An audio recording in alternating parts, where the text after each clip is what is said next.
Olá, pessoal.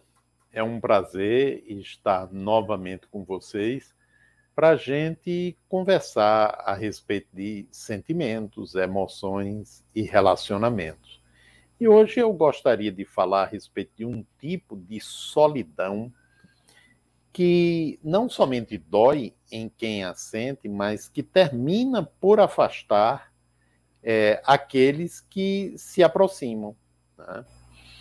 E é bom, antes da gente continuar, frisar que a solidão em si, ela nem é positiva, nem é negativa, né? Solidão é um estado temporário, que pode ser mais permanente ou mais transitório, dependendo da busca que o indivíduo que está vivenciando aquele momento ou aquela solidão é, dependendo do que a pessoa está sentindo dentro de si, do que ela está buscando, né, do que está se passando com ela, né?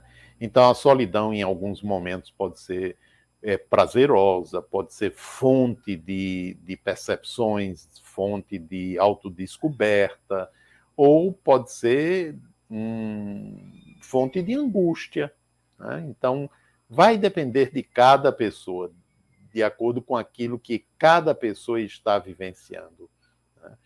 Então, essa solidão, a solidão que afasta, ela é uma solidão que tem muito a ver com mágoas, né? Tem a ver com situações que a pessoa já vivenciou e que tanto pode ser de pouco tempo atrás, como pode ser lá atrás da infância. Geralmente, quando o indivíduo se magoa num relacionamento, né, essa mágoa ela tem a ver com mágoas anteriores, das quais muitas vezes a pessoa não tem nem consciência, e que remetem lá à infância do indivíduo, no relacionamento com as figuras primitivas da vida dela, né? Então, o indivíduo que se sente só por abandono, né, carrega uma mágoa profunda que transforma sua solidão num verdadeiro ariete a investir contra suas possibilidades de reconciliação, ou talvez seja melhor dizer, de aprofundamento de uma relação.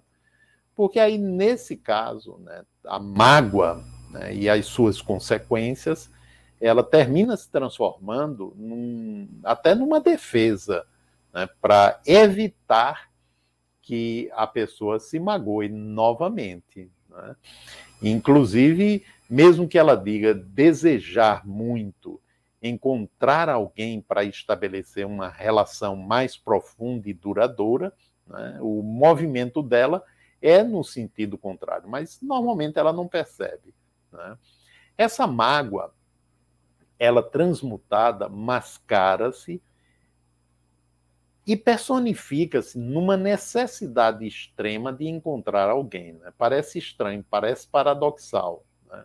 Mas ao mesmo tempo que lá dentro há uma mágoa, e essa mágoa se transforma numa defesa, no campo de superfície é uma necessidade enorme de encontrar alguém. E boa parte das vezes a pessoa termina encontrando, né? Mas o inconsciente da pessoa manda mensagens que atraem pessoas com as quais dificilmente ela vai conseguir estabelecer uma relação duradoura, né, que permita um aprofundamento de sentimentos, né?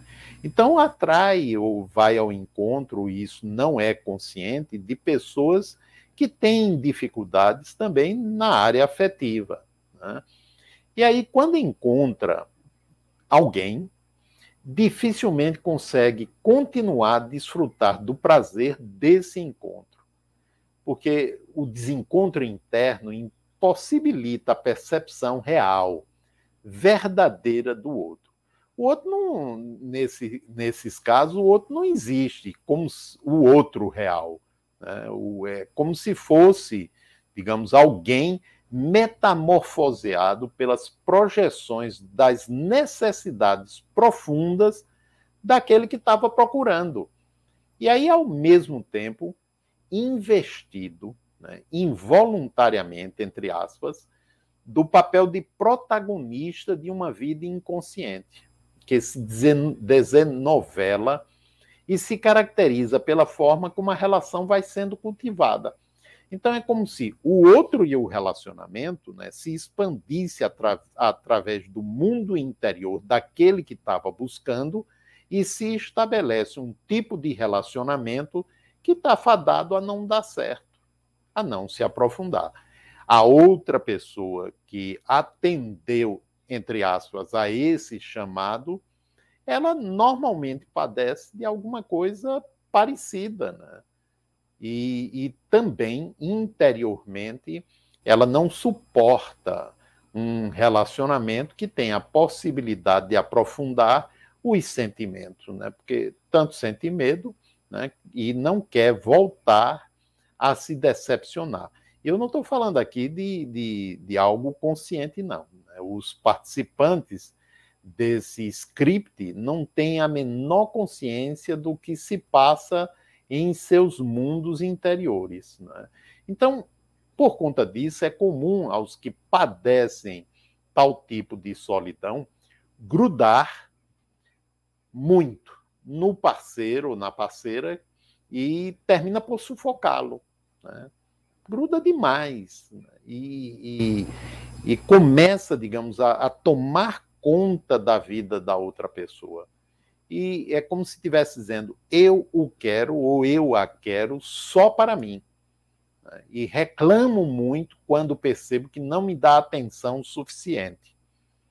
Então se estabelece uma relação de dependência, né? Porque a pessoa fica querendo saber onde o outro está, para onde foi, com quem está e quando vai estar novamente comigo, né? Então é um controle tremendo. Esse comportamento, né, ele vai gradativamente se tornando insuportável pelo crescendo de queixas, fiscalizações e solicitações de mais carinho, atenção, demonstrações de afeto que se revelam sempre insuficientes, né? Não vai ser nunca suficiente, porque se há um vazio dentro de mim, um vazio afetivo, né, que eu estou tentando preencher com a presença do outro, por mais que o outro busque corresponder, nunca será suficiente, porque não tem como preencher esse vazio.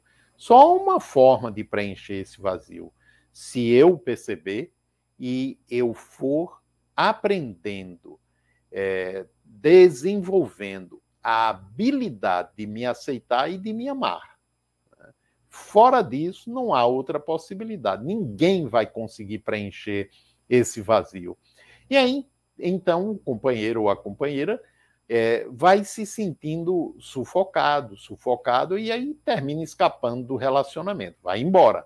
A não ser que seja também muito doente, dependente, né, e necessite daquele tipo de relacionamento, porque se sente mais seguro ou segura, né, no sentido de estar protegido para não amar a outra pessoa, né?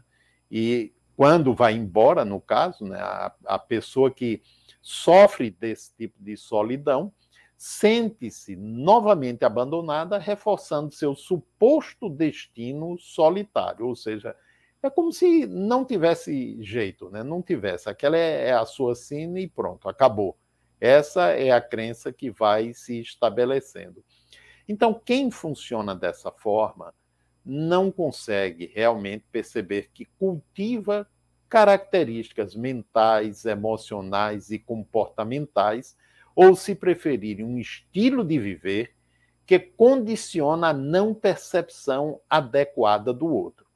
Este visto e sentido, inconscientemente, é claro, como se fosse uma extensão do próprio indivíduo. Às vezes, né, até reduzida à condição de um pseudópode, uma expansão, né, do próprio indivíduo. Entretanto, a complicação se inicia quando o outro, através do comportamento e da fala, revela-se, mostra-se como realmente é, ou simplesmente evidencia sua individualidade. Né? É óbvio que, através do relacionamento, cada um vai mostrando-se para o outro. E cada um vai descobrindo o outro. Se tiver abertura, vai se descobrindo também. Senão, vai só descobrindo o outro. E aí vai ficando decepcionado, porque vai percebendo que o outro não está ali para preenchê-lo.